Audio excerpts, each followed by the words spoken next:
ഇന്ന് നമ്മൾ ചർച്ച ചെയ്യുന്നത് കേരളിനെ പറ്റിയിട്ടാണ്.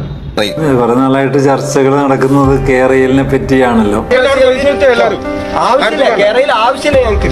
എനിക്ക് കേരളയിൽ വരണമെന്ന് തന്നെയാണ് എന്റെയും അഭിപ്രായം. കേരളയിൽ വരും കേട്ടോ, അതിന് യാതൊരു സംശയമില്ല.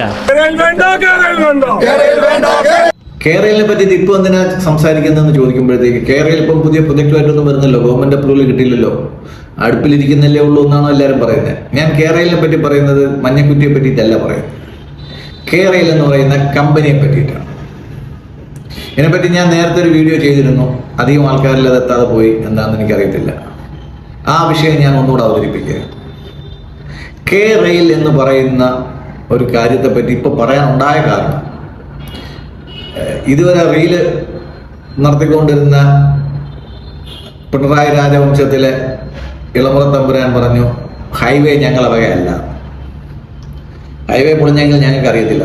അതുവരെ ഞങ്ങളതായിരുന്നു, ഇപ്പോൾ അത് അവരുതായി, പൊളിഞ്ഞപ്പോൾ അവരുതായി.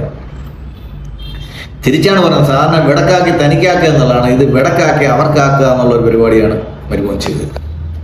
അതുകൊണ്ട് അപ്പം നമ്മളതിനെ പറ്റിയിട്ട് നമ്മൾ ചർച്ച ചെയ്യുന്നില്ല. പക്ഷേ കേരളയിൽ വന്നപ്പോഴത്തേക്കും അതിൻ്റെ പാർട്ടിസിപ്പേഷൻ എങ്ങനെയാണ്, അതിൽ ആർക്കാണ് ഉത്തരവാദിത്വം എന്നുള്ള കാര്യങ്ങളെ പറ്റിയിട്ട് ചർച്ച വരുന്നത് പിന്നെ ഹൈവേ പൊളിഞ്ഞപ്പോഴാണ്. ഇപ്പം കേരളയിനെ പറ്റിയിട്ട് ഒരു ചർച്ച ഇതുവരെ ഒരു മീഡിയയിലും ഞാൻ കണ്ടിട്ടില്ല. കേരളയിൽ ആരുടെ വകയാണ്? വളരെ സിമ്പിളായിട്ടുള്ള ചോദ്യം. നിങ്ങൾക്ക് ആർക്കെങ്കിലും അറിയാമോ? നിങ്ങൾക്ക് എല്ലാവർക്കും അറിയാമെന്നുള്ളത് അതെന്തോ പിണറായി സർക്കാരിൻ്റെ എന്തോ ഒരു കുന്ത്രാണ്ടമെന്നാണ് ആൾക്കാർ വിചാരിച്ചു വെച്ചത്. ഇതിൽ കൂടെ രണ്ട് മുന്നണിക്കാരും ഒളിച്ചു കിടത്തുന്ന ഒരു അജണ്ടയുണ്ട്.